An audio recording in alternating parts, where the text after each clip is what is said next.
아멘. 은혜로운 찬양 너무 감사합니다. 오늘 앞두기 좌우 성도님들과 인사 나누겠습니다. 성령 충만한 하루 되시길 바랍니다. 이렇게 인사 나누겠습니다. 성령 충만한 하루 되시길 바랍니다. 주님의 날에 주의 전에서 성령 충만한 하루 되시는 모든 성도님들 되시길 바랍니다. 오늘 함께 살펴볼 선지자는 다니엘입니다. 다니엘서에는 어린 아이들이 재미있다고 여길 수 있는 이야기들이 많이 있습니다. 다니엘 세 친구들이 풀무불에 던져졌다가 살아난 이야기도 있고, 다니엘이 사자굴에 들어갔다가 살아난 이야기들도 있습니다. 동화에나 등장할 법한 흥미진진한 이야기들이 많이 소개되어 있기 때문에 요나와 함께 교회 학교에서 가장 많이 소개되는 선지자 중에 한 명입니다. 솔로몬 왕 이후에 이스라엘이 남유다와 북이스라엘로 이렇게 둘로 갈라졌습니다. 먼저 멸망한 나라는 북이스라엘입니다. BC 722년 기원전 주전 722년에 아스르에 의해서 멸망당했습니다. 그리고 남유다는 그로부터 한 150년 정도 지나서 주전 586년에 바벨론, 역사적으로는 신바빌로니아인데 바벨론에 의해서 멸망을 당했습니다. 그런데 이 바벨론이 남유다를 한 번 이렇게 침략해서 멸망시킨 것이 아닙니다. 바벨론은 사실 3번에 걸쳐서 남유다를 침략합니다. 제일 먼저 침략한 때는 여호야김 왕 때입니다.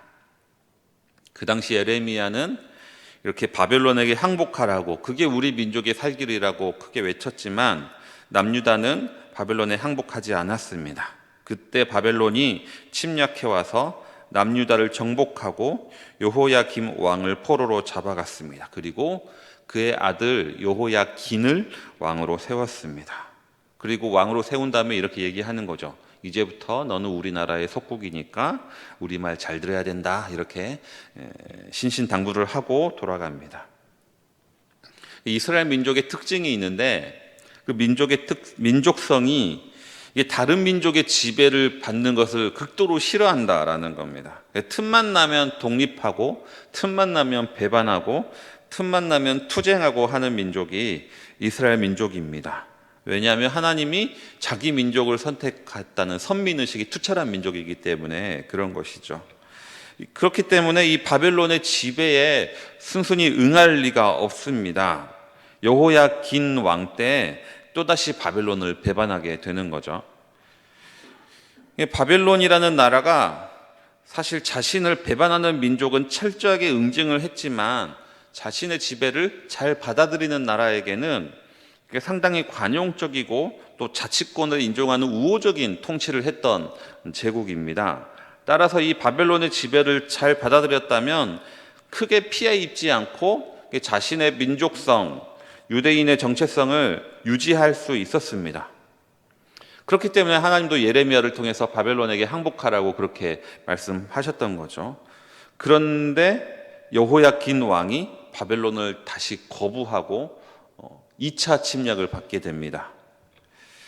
여기서 바벨론이라는 국가가 이게 얼마나 관용적인지 알 수 있는데, 이미 한 번 배반했으니까 나라를 완전히 멸망시켜도 될 법한데 다시 한번 기회를 줍니다. 그래서 여호야긴을 폐위시키고 여호야긴의 삼촌인 시드기야를 왕으로 세운 다음에 뭐라고 합니까? 또 시드기야에게 우리 말 잘 들어야 돼 라고 얘기를 하고 돌아갑니다. 한 번 더 배반하면 큰일 난다, 이렇게 신신당부하고 이제 바벨론이 돌아갑니다.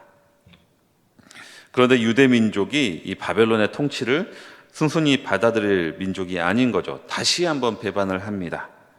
그러자 바벨론이 3번째 침략을 하게 되는데 이때는 절대 봐주지 않는 거죠. 이 3번째 침략한 바벨론은 예루살렘 성에 있는 민간인들을 대상으로 대대적인 살육을 해버립니다. 그리고 예루살렘 성과 성전을 불사르고 폐허가 되게 만들어버리죠. 시드기야 보는 앞에서 시드기야의 2 아들을 죽이고 그 다음에 시드기야의 눈을 빼버리고 쇠사슬에 묶어서 바벨론까지 끌고 갑니다. 이게 남유다의 멸망이고, 이게 3번째 침략인 BC 586년, 주전 586년에 남유다가 이렇게 멸망을 하게 됩니다. 바벨론이 남유다를 이렇게 세 번에 걸쳐서 침략을 했는데 다니엘은 그중에 이 첫 번째 침략 때 바벨론의 포로로 끌려갔던 사람입니다. 당시 바벨론은 나라를 급격하게 확장하면서 대제국을 이루어가던 중이었거든요. 나라를 급격히 확장하는 것은 좋은데 이게 그러다 보니까 국가 전체에 인력난이 있습니다. 어떤 인력이 부족했냐면 그들이 점령한 넓은 영토와 수많은 국가들을 맡아서 다스릴 지방 관리나 총독이 부족했던 것이죠. 쉽게 말하면 이게 지방 공무원들이 부족했던 겁니다. 나라가 급격히 확장되다 보니까. 그래서 바벨론은 어떻게 인재들을 활용해서 제국의 지방직 공무원으로 임용을 했느냐? 일단 자신들이 식민지로 삼고 있는 나라에서 왕족이나 귀족 출신들 중에 약간 똘똘하고 지혜 있고 그런 어린 소년들을 포로로 잡아갑니다. 그런데 이 소년들을 학대하고 때리는 것이 아니라 아주 극진하게 대접을 합니다. 바벨론의 풍족한 음식을 먹이고요. 바벨론의 발전된 학문을 가르치고 바벨론의 화려한 도시와 선진 문물들을 보여주는 거죠. 그러면 이 포로로 잡혀간 어린 소년들이 점점 쇠뇌가 되기 시작합니다. 바벨론이라는 나라가 이렇게 크고 대단한 나라인가? 우리 민족은 이 절대 바벨론을 이길 수가 없구나. 이렇게 세뇌당하기 시작해서 급기야는 어떻게 세뇌가 당하냐면 바벨론이 우리나라를 다스리는 것은 우리 민족에게 결국 이득이 되고 좋은 일이다. 이렇게 선진 문물을 전해주고 이렇게 발전된 기술을 우리에게 알려주니까 우리나라는 바벨론을 통해서 더욱 발전될 것이다. 바벨론은 우리나라를 착취하는 것이 아니라 오히려 우리를 도와주는 나라구나. 이렇게 세뇌를 당하기 시작합니다. 그래서 결국은 바벨론이 내 민족이고 나는 바벨론 사람이다. 나는 바벨론의 신만 섬기겠다. 이렇게 세뇌 교육을 완성시키게 되는 거죠. 그리고 나서 바벨론의 지방 관리로 임용을 하는 겁니다. 근데 이게 어디서 많이 들어본 이야기지 않습니까? 이게 우리나라로 치면 일종의 식민지 근대화론이라고 하는 것입니다. 우리나라가 일본의 지배를 받았기 때문에 그나마 철도도 놓이고 그나마 경제도 발전하고 근대화도 이루었다. 이렇게 주장하는 사람들이 여전히 한국의 역사학자들이 많이 있습니다. 이걸 식민지 근대화론이라고 하는데, 그런데 이런 대부분의 학자들이 일본으로부터 장학금을 받고 일본 유학을 다녀온 학자들이 많이 있습니다. 일본뿐만 아니라 미국도 마찬가지죠. 지금도 하는지 모르겠는데 몇 년 전만 하더라도 미국 정부에서는 우리 한국에서 대학생들 중에 엘리트들, 정말 공부 잘하고 뛰어난 엘리트들을 선발해서 한 달 정도 미국의 국회의사당과 유명 대학과 기업체를 공짜로 투어를 시켜주는 그런 프로그램이 있었습니다. 전에 사역하던 교회에서 이 프로그램을 다녀온 청년이 있었는데 그들과 대화를 해보면 그 한 달 동안 자기 돈 한 푼도 안 들이고 5성급 호텔에서 아주 좋은 음식을 먹이고 용돈까지 주면서 이렇게 투어 관광을 시켜줬다라고 합니다. 이렇게 한 달 정도 이렇게 다녀오면 이 친구들이 한동안은 미국이라는 나라에 완전히 묘려가 돼가지고 정말 선진국은 다르다라는 말을 막 입에 달고 다녔던 것들이 기억이 납니다. 왜 이런 나라들이 남의 나라 국민들에게 돈을 써가면서 이런 일들을 벌이느냐?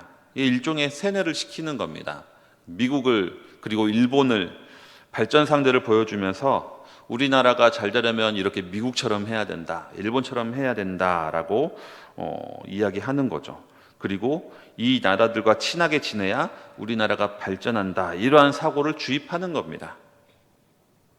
이렇게 세뇌를 받은 엘리트들이 나중에 우리나라에서 지도자가 되고 오피니언 리더가 되면 결국은 자기들 나라에 유리한 정책을 펼치게 될 가능성이 커지는 거죠. 장기적으로 자기 나라에 도움이 되기 때문에 이러한 일들을 하는 겁니다. 많은 선진국들이 수많은 후진국의 엘리트들에게 공짜로 장학금을 주면서 자기들 나라에 유학을 시키려고 합니다. 왜냐하면 이들이 공부를 마치고 자기들 나라로 돌아가면 바로 지도자급이 되거든요. 해외에 유학하고 해외에서 박사학위를 받고 온 사람들이기 때문에 이들이 자기들 나라에서 지도자가 되면 이 선진국들의 이게 속옷 빨대 역할을 하게 되는 겁니다. 이 후진국들의 경제가 발전하고 나라가 발전할수록 이들의 친밀한 선진국들이 이득을 누리게 되는 거거든요. 특히 이 엘리트가 나중에 부패한 인물이 된다라면 국가의 부가 백성들에게 가지 않고 소수의 엘리트들이나 미국과 선진국의 다국적 기업에 흘러가는 그런 통로가 되는 경우들이 많이 있습니다. 국가들 사이에서뿐만 아니죠. 우리나라 안에서도 마찬가지입니다. 삼성 장학금 있죠. 삼성이 왜 장학금을 주겠습니까? 삼성 장학금을 받은 사람들이 나중에 법조인이 되고 정치인이 되고 언론인이 되면 삼성에 유리한 판결을 하고 정책을 펼치게 되는 겁니다. 그래서 우리나라가 삼성공화국이 된 것이죠.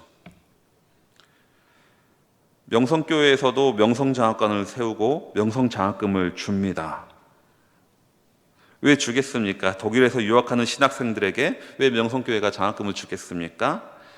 이분들이 독일에서 박사학위를 받고 한국에 들어와서 장신대 교수님이 돼서 김삼환 목사의 새벽기도 신학 이런 걸 논문으로 쓰고 하는 것이죠.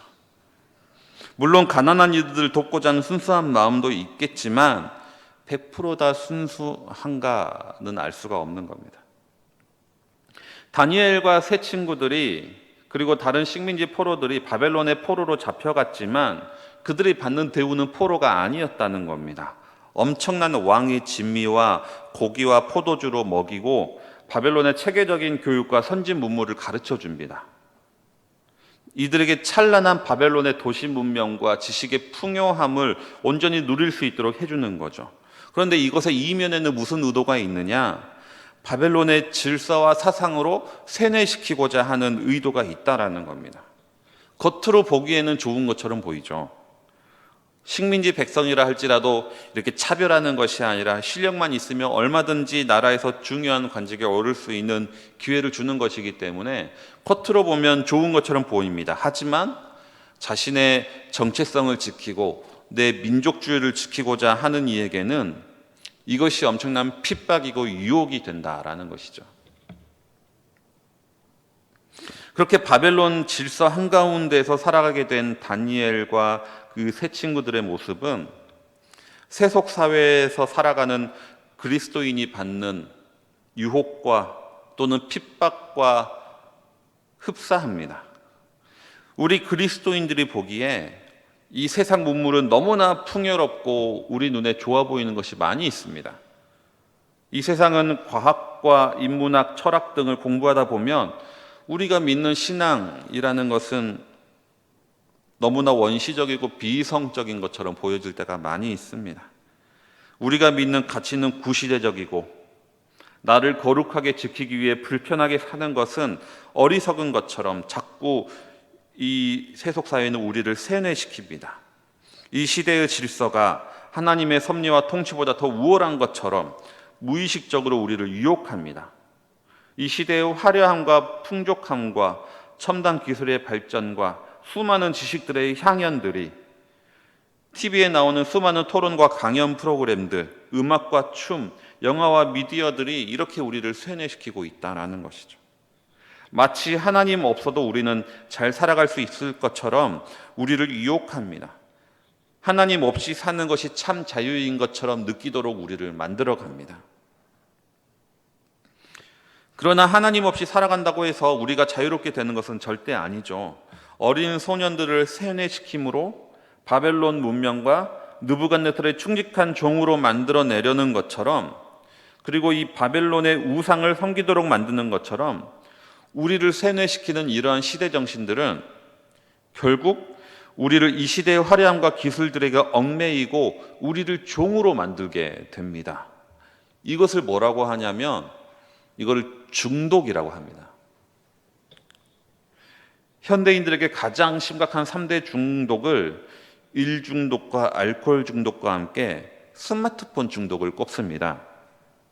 작년 과기정통부 발표에 따르면 청소년의 36%가 스마트폰 중독에 빠져 있고요. 그리고 60대 이상도 17%가 스마트폰 중독에 빠져 있다고 합니다.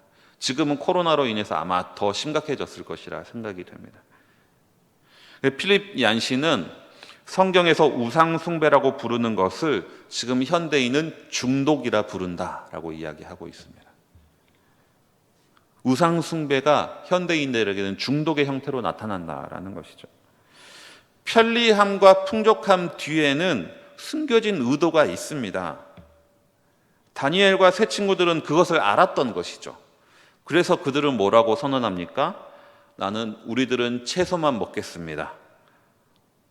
고기와 포도주를 절대 먹지 않겠습니다. 바벨론이 주는 풍요로움을 우리는 누리지 않겠습니다. 이렇게 선언을 합니다.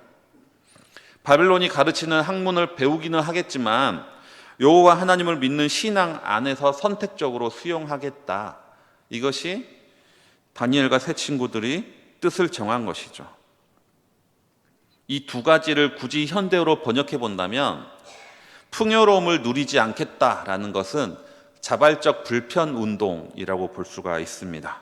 학문을 배우긴 하겠지만 신앙 안에서 배우겠다라는 것은 기독교 세계관 운동이라고 볼 수가 있는 것이죠. 이 두 가지는 바벨론으로 대표되는 세속 사회에서 하나님의 백성들이 세속에 물들지 않고 세뇌되지 않고 살아가는 방법이 됩니다. 자발적 불편 운동과 기독교 세계관 운동이라는 것이죠. 바벨론은 지금 우리에게 어떤 의미를 갖고 있습니까? 첫 번째로 바벨론은 대제국을 의미합니다. 이 시대를 장악하고 있는 대제국이 바벨론입니다. 두 번째로 바벨론은 하나님과 적대적인 나라를 의미합니다. 하나님의 백성들을 핍박하고 자신들의 사상과 정신으로 세뇌시키고 오염시키는 나라가 바벨론입니다. 마지막으로 바벨론은 그럼에도 불구하고 궁극적으로는 하나님에 의해서 멸망당하는 나라를 상징하는 단어가 바벨론입니다. 그래서 나중에 신약 시대에도 베드로는 편지를 쓸 때 나는 바벨론에 있는 교회에서 편지하노라 이렇게 쓰고 있는 것을 볼 수가 있습니다. 베드로 사도 시대의 바벨론은 이미 역사적으로 사라진 제국입니다.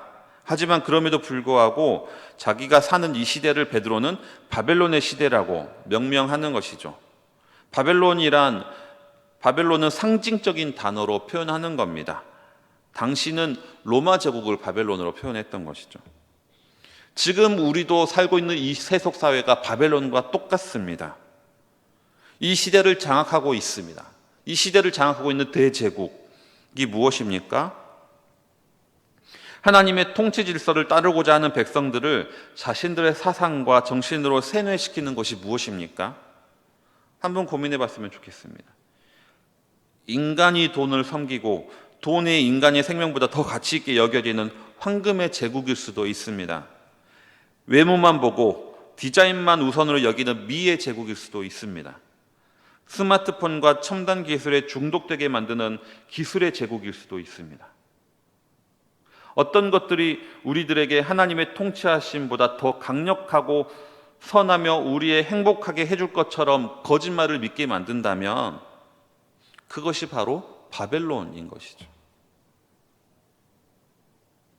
하지만 그럼에도 불구하고 바벨론은 언젠가는 하나님에 의해서 멸망당하는 나라입니다. 따라서 바벨론이라는 단어는 우리에게 소망을 주는 단어이기도 하는 것이죠. 다니엘은 이 바벨론이 주는 풍요로움과 풍족함과 이 지식의 풍성함 속에서도 나는 여호와의 백성으로서 내 정체성을 지키겠다라고 뜻을 정했습니다. 그리고 이 시대의 바벨론을 살아가는 우리들도 바벨론과 같이 하나님의 백성으로서의 정체성을 지켜나가야 된다라는 겁니다. 그러기 위해서 우리가 실천해야 되는 것, 첫 번째는 기독교 세계관입니다. 하나님의 시각으로 이 시대를 볼 수 있는 눈을 길러야 됩니다. 성경적인 시각으로 이 시대를 무비판적으로 받아들이는 것이 아니라 기독교적인 시각과 성경적인 가치관으로 이 세상의 풍요로움과 풍족함을 볼 수 있어야 됩니다. 첨단의 기술 속에서 우리를 유혹하여 물질적인 포로로 만들려는 의도가 숨어 있지는 않은지, 외모와 아름다움의 추구가 나의 내면 세계에 대한 관심을 잃어버리게 만드는 것은 아닌지, 성공적인 높은 지위와 경제적인 보상이 우리를 경쟁에 매몰되게 만들고 우리를 노예로 살아가게 만드는 것은 아닌지, 하나님의 시각으로 이것을 바라볼 수 있어야 된다는 겁니다. 하나님의 시각으로 이 시대의 풍요로움을 바라볼 수 있어야 됩니다. 그래야 우리는 세속 사회에서 하나님의 백성으로 살아갈 수 있게 된다라는 말씀입니다. 또 한 가지는, 다니엘이 우리에게 가르쳐주는 또 한 가지는 자발적 불편 운동입니다. 자발적으로 불편한 삶을 살아갈 필요가 있다라는 것이죠. 이 사회의 풍족함을 무비판적으로 수용하고 누리지 않겠다라고 선언해야 한다라는 겁니다. 편리함과 편안함의 추구는 욕망의 노예가 되는 가장 빠른 방법임을 우리는 인식하고 살아가야 됩니다. 말씀을 정리하겠습니다. 바벨론에서 살아가는 다니엘처럼 우리도 세속사회 한복판에서 살아갑니다. 그 속에서 세속에 물들지 않고 어떻게 하나님 나라의 정체성을 지키며 살아갈 것인가, 이 세속사회를 성경적인 시각으로 볼 수 있어야 된다라는 것이고, 풍요로움과 풍족함을 무조건 누리는 것이 아니라 나를 절제하고 자발적으로 불편하게 살아가는 결단이 필요하다라는 겁니다. 이것을 통해서 세속 사회에서도 하나님의 나라의 백성으로 살아가는 모든 성도님들 되시기를 바랍니다. 기도하겠습니다. 하나님 아버지, 감사합니다. 다니엘은 자신의 민족 정체성을 지키고 하나님의 백성으로 살아가기 위해서 왕의 진미를 거부했습니다. 우리도 우리가 살아가면서 우리를 유혹하는 많은 시대 정신들이 있습니다. 하지만 유혹에 흔들리지 않게 하시고, 풍족하지 못하더라도 조금 더 불편하더라도 하나님의 뜻을 구하며 그 뜻대로 살아가는 저희들 되게 하여 주옵소서. 예수님의 이름으로 기도합니다. 아멘.